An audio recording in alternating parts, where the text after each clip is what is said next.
In this video, I'll show you the flowering cycle of this dragon fruit.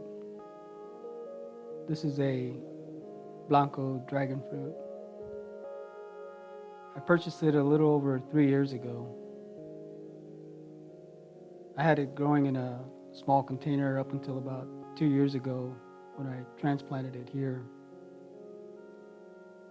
It's put on a good amount of growth since, and this is the first time that it's flowered.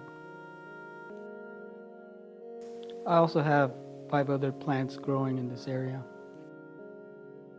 I wasn't sure if this Blanco was a self-pollinating variety.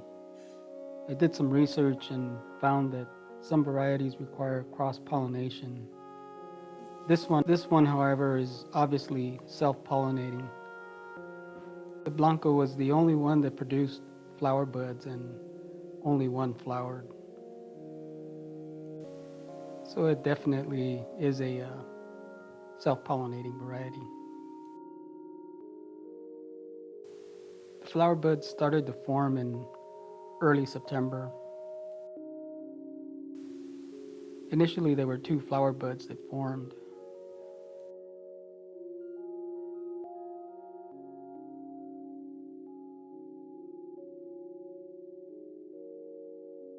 Within just a few days, the flower had grown considerably.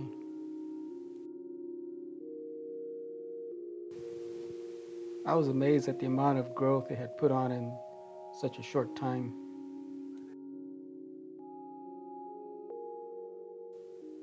By this time, the other flower bud had dried and fallen off.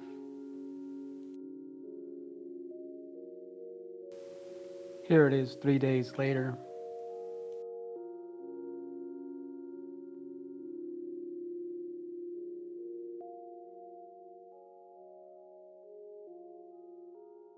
And here it is the following day.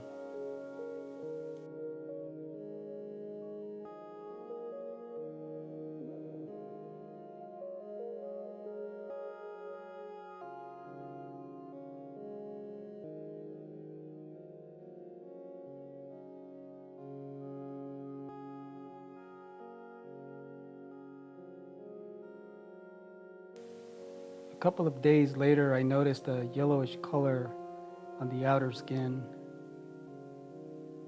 I believe those are called bracts. One of the bracts was also starting to pull away from the main bud.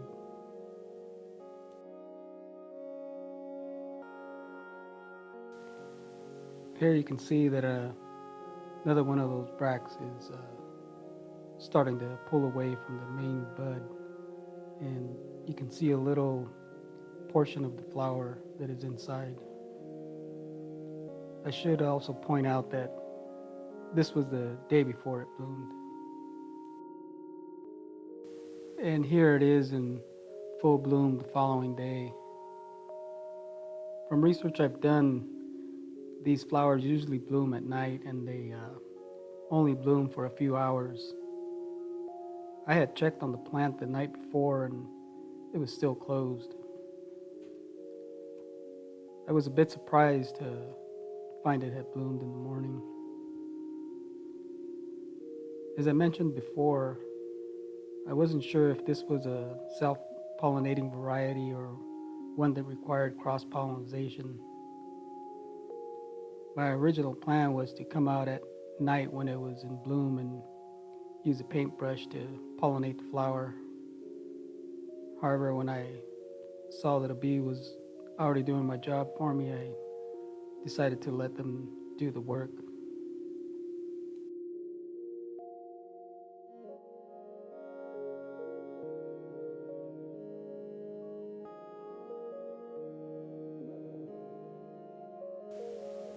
Here it is in the late morning with the bee still hard at work.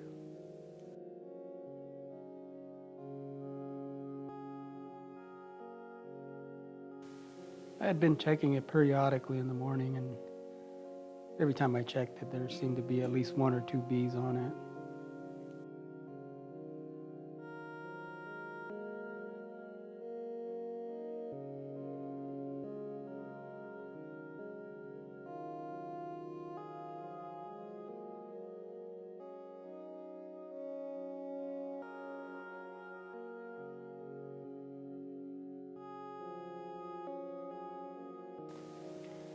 And here, just an hour later, you can already see that it's starting to wilt.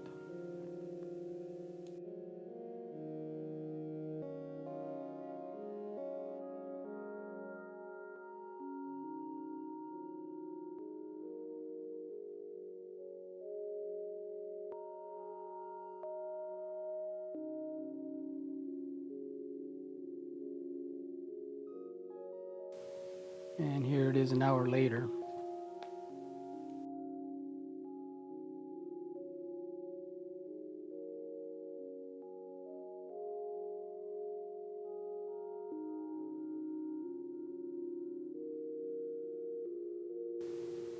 And here it is an hour later in the afternoon, and the flower was just about closed.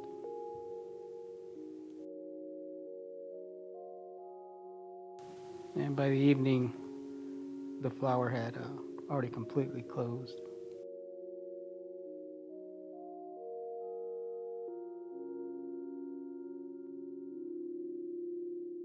A couple of days later, the flower was wilted and there was a slight growth to the main portion of the flower bud. By the end of the month, I noticed that some of the bracts that were closest to the flower were starting to yellow. I was concerned that the bloom had not been properly pollinated and the bud was going to dry out. A few days later, the tips of the upper bracts had dried, but the bottom bracts were nice and green. I also noticed that it was a bit fatter.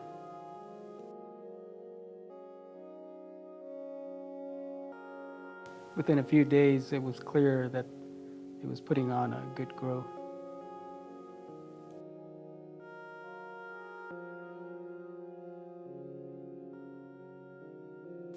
Several days later, it was apparent that the fruit had set.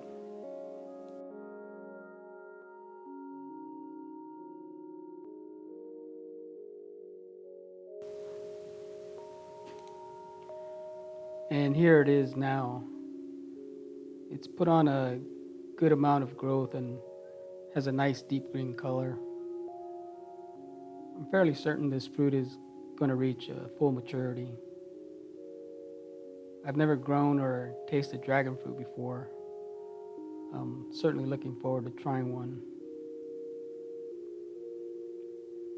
Before closing, I'd like to point out that when I built this trellis, I didn't use the best type of wood for this project. This is treated wood that I picked up from a big box store. What I should have done was used untreated wood. Since I've never grown this plant before, I didn't realize that these plants put out these aerial anchor roots. They help the plant cling on to any nearby branches as they climb. They also absorb moisture from the air. If you look here, you can see that the plant is starting to separate from this post and the upper roots are dry and brittle. When this plant was first put into the ground here, these aerial roots began to shoot out and they started clinging tightly up against the post as they are here towards the bottom. I believe the reason they are starting to push away is because these wooden posts are pre-treated. I'm not sure what type of chemicals or paint they use for this process, but it appears the plants don't like it at all. I purchased some burlap and I plan to wrap the post with it. I'm hoping this will help encourage more growth. Hopefully the aerial roots will cling to it and it'll keep them from drying out. I'll keep you posted and let you know how that worked out. Well, that will be it for this video. As always, stay safe, grow your own, and thank you for watching.